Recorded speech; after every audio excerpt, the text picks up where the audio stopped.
খলিফা এই বাচ্চাটা 1 বছর পর্যন্ত আল্লাহ কবরের মধ্যে জিন্দা রাখছে। সুবহানাল্লাহ, সুবহানাল্লাহ। খলিফা আমি বাচ্চাটাকে 1 বছর পরে কবর থেকে খুঁড়ি পেয়েছি। খলিফা বলছে ফকির রে, এই বাচ্চাটা তুমি কেমন করি 1 বছর পর্যন্ত তুমি কবরে খুঁড়ি পেলা? খলিফা আপনি যদি জানতেন আমাকে কোনোদিন আপনি ধমক দিতেন না। খলিফা ওমর বলছে ফকির রে, বাচ্চাটার সম্বন্ধে একটু বলবা, 1 বছর পর্যন্ত কেমন করি কবরস্থানে বাচ্চাটা ছিল। ফকির বলছে খলিফা মুসলিমিন, আপনি যদি শুনতে চান আমি ডিটেল শুনে দেব। বলেন। ও খলিফা, এক সময় আমার অভাব ছিল, এমন না ছিল না খেয়ে দিন কাটাইছিল, না খেয়ে আল্লাহর ইবাদত করেছিলাম। ও খলিফা, 3 দিন 4 দিন না খেয়েছিলাম, তবে আল্লাহর হুকুম অমান্য করি নাই। একদিন বাড়িতে আসি দেখি আমার বিবি কাঁদতেছে। বিবি রে কান্দ কেন? স্বামী গো 3 দিন ধরে চৌকা আগুন ধরে না। ও খলিফা, বিবিকে বললাম তুমি কান্দিস না। বিবি রে, আমি আজকে ব্যবসায় যাব, তিজারত করতে যাব, বিদেশে বাণিজ্য করতে যাব, আমি টাকা পাঠিয়ে দেব, বাড়িতে আর অভাব থাকবে না। তখন আমার বিবি গর্ভবতী ছিল গো খলিফা। আমার বিবি বলছে না না স্বামী গো, আপনার মা নাই বাবা নাই, তোমার বংশে কেউ নাই, আমি তোমার স্ত্রী গর্ভবতী, আমাকে ছাড়ি চলে যাবা, আমার নিদান কালে কে সামনে দাঁড়াইবে? খলিফা ওই সময় আমার বিবির কাছে যাইতে চাই, বিবি যাইতে দেয় না। খলিফা মুসলিমিন, আমার স্বামী ওই সময় আমাকে বলছে, আমার বিবি বলছে বিবি স্বামী গো আপনি যদি যান আমাকে দ্বিতীয়বার আসি ফিরে দেখতে পারবেন না। তখন আমার বিবিকে বলছি বিবি রে, আমি ওয়াদা দিছি বিদেশে যাব, টাকা ইনকাম করে বাড়িতে পাঠাবো, অভাব আর বাড়িতে রাখতে দেব না। তখন বলছি আমার বিবি বলছে স্বামী গো আমার পেটের বাচ্চারা রাখি যাবেন। বিবি, আমার পেটের বাচ্চা, তোমার পেটের বাচ্চাটা আমি আল্লাহর কাছে তাওয়াক্কাল তো করে গেলাম। বিবি রে, তোমার পেটের বাচ্চাটা আমি আল্লাহর কাছে হাওলা করে দিলাম। যেরকম সুবহানাল্লাহ। বিবি, আমার তোমার পেটের বাচ্চাটা আল্লাহ দেখবে। এরকম সুবহানাল্লাহ। কাই দেখবে? আল্লাহ দেখবে। খলিফা এইভাবে বিদেশে চলিয়া গেলাম। খলিফা গো কিছুদিন পরে আমার বিবির প্রসবের জ্বালা যন্ত্রণা শুরু হয়েছে। গ্রামের মানুষ আমার ঠিকিনা জানে না। আমার বিবির জন্য গ্রামের মহিলারা ছুটি যাচ্ছিল। আমার বিবির প্রসবে বাচ্চা খালাস করার জন্যে আব্বারে, মেয়েদের মধ্যে একটা গুণ আছে বাপ, কোনো মেয়ে যদি প্রসবের জ্বালা যন্ত্রণা কোনো বাড়িতে করে, গ্রামের সব মহিলারা এসে আল্লাহ আল্লাহ করি কান্দে, আল্লাহ আল্লাহ তুমি আমার বোনটাকে নর্মালে বাচ্চাটা দে। যখন ঠিক না ঠিক? খলিফা, গ্রামের সব মহিলা ছিল, আমার বিবি অজ্ঞান হয়ে গেছিল। আমার বিবি দুনিয়াতে বাচ্চা ভূমিষ্ঠ হয় নাই।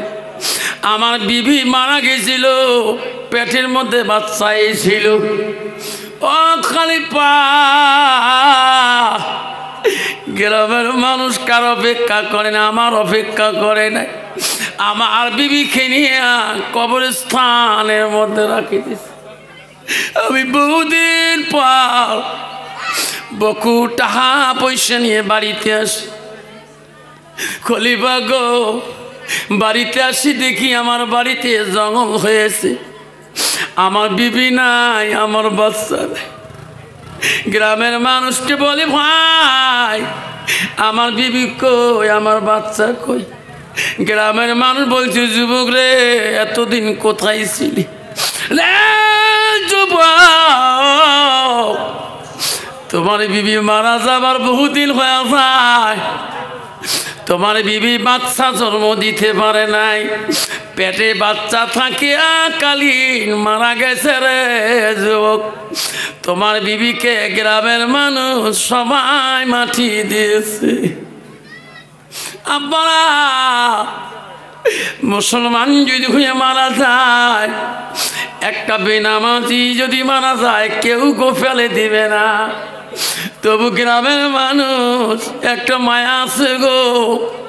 একটা ফকির যদি আসে অন্য দেশে এই গ্রামে মারা যায় ফকিরটাকে মাটি দিবে, ঠিক না ঠিক? ও খলিফা আমার বিবি কবরে চলে গেছিলেন, বাড়িতে যাবো করে কান্দি, গ্রামের মানুষ বুঝায় কান্দিলাম নাই। যুবক রে তোমার বিবি মরণকালে তোমাকে কতবার দেখতে চাচ্ছিল, আমরা তোমার ঠিকানা জানি না, আমরা তোমার সেই জায়গার ঠিকানা জানি না। যুবক কান্দি লাভ নাই, তোমার বিবি মরণের সময় তোমাকে একবার দেখতে চাচ্ছিল। খলিফা রাত্রিকালে আমি কোথায় থাকবো, পাশের এক বাড়িতে আমাকে ডাকলো, তুমি আমার বাড়িতে ঘুমা, কান্দি লাভ নেই। খলিফা পাশের বাড়িতে আমি রাত্রিকালে ঘুমাইলাম, মোহাম্মতের বিবির মায়া যায় না, রাত্রি ঘুম ধরে না।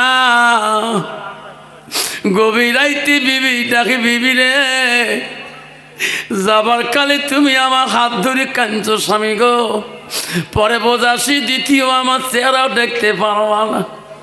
বিবি রে আমি যদি ওই দিন জানতাম তুমি মারা যাবা আমি বিদেশে গেতাম না রে বিবি।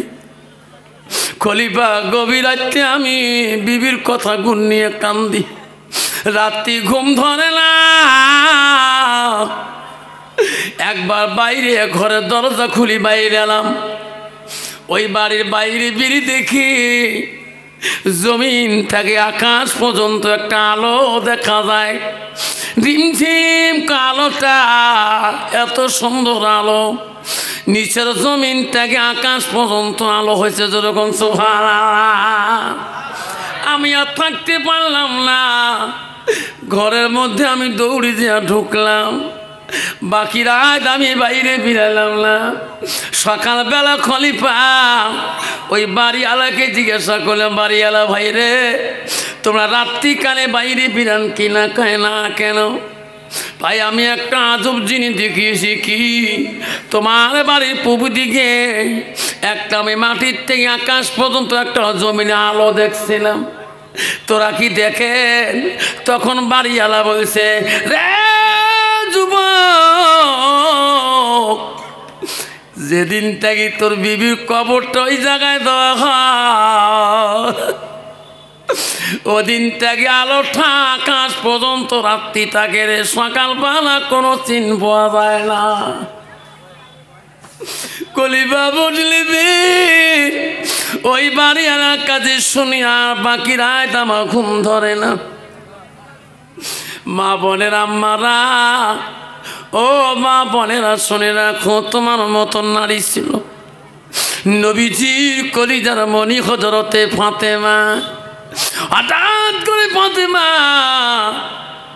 মন মারিয়াছে গো, হাসান হোসেন দুই ভাইকে ডাক মারে, বাবা আমার কাছে দোনো ভাই এসো। বা হাসান হোসেন দোনো ভাই ফাতেমার কাছে গেলেন, আম্মা কি বলতে চান? বাবা রে মাথা সুত্তা গা মুখ সুত্তে ফাতেমা। হাসান হোসেন বলে, মা আজকে আমার দুই ভাইকে এত আদর করিস কেন মা? কইছে, বাবা জানো না তোমার নানাজি কবরে চলে গেছে, আমাকে ডাকতেছে। বাবা আমি কবরে চলে যাব, আমি গেলে তোমাকে যত্ন করবে। দোনো ভাই এসো, দোনো ভাইকে আমি গোসল করে দেই। হাসান হোসেন দোনো ভাইকে গোসল করে দেয়। এত সুন্দর গোসল দিয়ে দোনো ভাই কান্দি বলে, মা আমার দোনো ভাইকে গোসল দিতে কেন মা কান্দিস? কইছে বেটা রে, আজকে শেষ গোসল দিয়ে যায়। তোমার নানা কালকে আমার স্বপ্নে দেখা হয়েছে রে বেটা, আমি যদি কবরে যাই আর কে তোমাকে গোসল করে দিবে? দোনো ভাইকে এত সুন্দর গোসল করে দিলেন। হাসান হোসেন কান্দে রে, দুই চোখের বাড়ি বেলে কান্দে। মা কেন আজকে মরণের কথা বলে? হযরতে আলী বাড়ি আসলেন। দোনো ভাই দৌড়ি দিয়া আলীর কবর দিল। আব্বা, আমার মার ভাষণ কেন আজকে পল্টে গিয়েছে? কে বাবা? আমার মা কি বলে? আব্বা, আমার মা কেন আজকে আমার জন্মের গোসল করে দিল? আজকে আমার মা কেন আমার দুই ভাইকে এত আদর সারাদিনে করলো?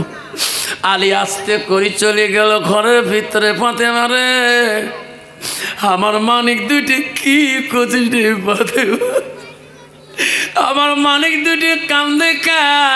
কে কান্দে? ফাতেমা বলছে, স্বামী গো, আমি জন্মে বিদায় হয়ে যাব আজকে গো স্বামী।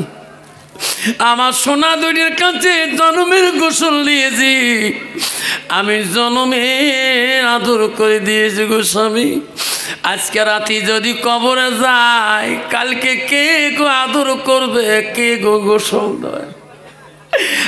আলী, আলী রে আলী, আমি আজকে যদি মারা যাই, আবার দিনের মধ্যে মাটি দিবা না? আলী বলছে, কেন ফাতেমা তোকে দিনে মাটি দেব না? ফাতেমা বলছে, আরো স্বামী গো, আমাকে রাত্রিকালে মাটি দিবেন। আলী বলছে, কে ফাতেমা? মক্কা মদিনার মানুষকে তো মাটি দেবে না। মা বোনেরা শুনি রাখো। মা ফাতেমা কি বলছে? আলী রে, দুনিয়ার মধ্যে যতটুকু পর্দায় ছিলাম, কোনো মানুষ আমার চেহারাটাও দেখতে পারে নাই। আলী, আমি মারা গেলে বিদিন নাসরা কাফের বেঈমানরা আমার রূপ চেহারা দেখার জন্য কত চেষ্টা করেছে, কেউ দেখতে পারে নাই। আমি যদি মারা যাই, আমার জানাজানি রে মুসলমানের রূপ নিয়ে যে দাঁড়াইবে, খারাপ কল্পনা করবে। ফাতেমা চেহারা দেখতে পারি নাই, লম্বা চওড়া দেখছি। একটু যদি খারাপ কল্পনা করে রে আলী, আল্লাহ আমাকে এই পর্দার মূল্য আল্লাহ দিবে না। নাই দেখবে। মা বোনেরা, আমারা ফাতেমা কত বড় কথা বলে গেছে। মা, আজকে তোমার চেহারাটার কথা কয়জনে দেখে? মা তো আল্লাহ বলে দিছে, বান্দি তোমার সর্বাঙ্গ চেহারাটা, মা বুরকা দোয়াটা পর্দা না রে মা। আল্লাহ কোরআন বলছে, বান্দি রে, তোমরা সারাদিনে সর্বাঙ্গটা ঢাকি রাখাটা হলো ফরজ। সুবহানাল্লাহ। মা, সর্বাঙ্গটা ঢাকি রাখাটা হলো ফরজ। মারে বুরকা দোয়াটা ফরজ না, সর্বাঙ্গ মহিলাটা আনা ঢাকি রাখাটা ফরজ। আগের মহিলারা, বুড়ে মানুষগুলা এমনভাবে গা ঢাকি রাখছে রে। আমার দাদিকে দেখছিলাম, আমার দাদি আম্মাকে দেখছিলাম, মাথার কাপড় বুড়ে মাসে রয়েছে গো, ফেলায় নাই। ওই মুরব্বী গেলে রে, আমার দাদিমা মাথার কাপড় ঘুঙো দিয়ে যা কথা বলছিলাম। আর বর্তমান যুগে হায়া শরম না হওয়া নারী খো মাথার কাপড় তো দূরের কথা, গাড়া অর্ধেক অংশ পর্যন্ত গার কাপড় রাখে না। আল্লাহ রসুল বলছে, আল হায়া ও শুবাতুন মিনাল ঈমান, যার হায়া নাই শরম নাই তার ঈমান নাই। তোর ঠিক না বিঠে? আল্লাহ তোমার জায়গা নাই, ভানকুমারি নাই বাবা। আল্লাহ কত নারী আছে বা তোমার থেকে কত দোকানে এসে না গাড়ির সাইকেলের মধ্যে মাইক নিয়ে কেন চুরি চুরি চুরি আছে না? আল্লাহ পালে দোকানে গিলি খাবার চায়, চুরি নিবে একজন, হাত দেয় তা 10 জন, ঠিক না? ঠিক। শ্বশুর কইছে, বউ তোমার আক্কেল নাই বারে, তোমার বিয়ে হবার মাত্র 3 দিন হল, তোমরা কেন করে গেছেন? তোমার দোকানে দেখছে নেন স্ত্রী বউ কয়ে গাছ বাড়ে কে বাড়ি নিয়ে তোমার চিলেখানা জানেন? তোমরা চিলেখানা কুচবিহার বংশ মোর গোটায় নানা বংশ জানেন। কেমন নানা বংশ? কেমন নানা আছে না? কলে হ্যাঁ, মোর নানার মিতে দোস্ত শালা হয়, 180 কিলোমিটার সম্পর্ক। ওই দোকানের কাছে যায়, ভাই তোর দোকানে কি কি নেবো? কয় ভাই, কয়েছে ভাবি মোর দোকানে তো কম দামের জিনিস বেচাং না, কে মোর দোকান খালি চুরি বেচা, খা দামি কোম্পানি। কয় কোন কোন কোম্পানি? কয় মাইনে পেয়ার কে, চলগড়ি আর কিরণমালা, এই 3 কোম্পানির চুরি বিক্রি হয়। নিলে 60 টাকা, দেখলেও 60 টাকা, হাতত দিলেও 60 টাকা। তো কইছে ভাই মোর বিয়ের দিন সব জিনিস দিছে, কিন্তু মুখ চুরি ধরি দেয়নি। ভাই সবাই আসবে না, সে ভানকি মারিল, মোর চুরি নাই, চুরি দিত। কইছে ভাবি 60 টাকা বাইর কর, তার চুরি হাত দেন। চুরি খায় 5 নম্বর, দোকানে দিয়েছে 4 নম্বর। তা কয় ভাই চুরি তো ঢোকে না। কয়েছে ভাবি পয়সা দিলেও চুরি পয়সা লাগবে না, চুরি মোর হাতত দিয়ে দেওয়া হয়। শয়তানকার দোস্তানি হাত আগে দে, দেখ চুরি কেমন মজা, যেরকম ঠিক না? ঠিক। মাইও মনে করে বেটি কয় যা গুবিয়ে চুরি উই ভাঙবি, কহেন যায় যাকে হাতটা দেওয়া খায়। তো মাইও 4 নম্বর চুরি কিনবে, চুরি খায় 5 নম্বর, 4 নম্বর হাত আগে দিল। দোকানি কয় ভাবি পূব মুখ হন, আমি পশ্চিম মুখ হয়েছ, এই মুখে দেন না। যে এই ভাবির হাত ধরিয়ে ইস, যেই এই গুণগুলো ঠাসা মারিল, ভাবি খালি কুচিয়ে মাথার মতো কেহট ব্যাট করে। ভাই কয় ভাবি চুরি যাইতেছে, যেরকম নাউজুবিল্লাহ। শয়তানকে দোস্তানি, নো টেনশন, একসাথে জাহান্নামে যাবো, যেরকম ঠিক না? ঠিক। আল্লাহ রসুল বলছে আল হায়া শুবাতুল মিনাল ঈমান, যার হায়া নাই, তার শরম নাই, তার ঈমান নাই। ওই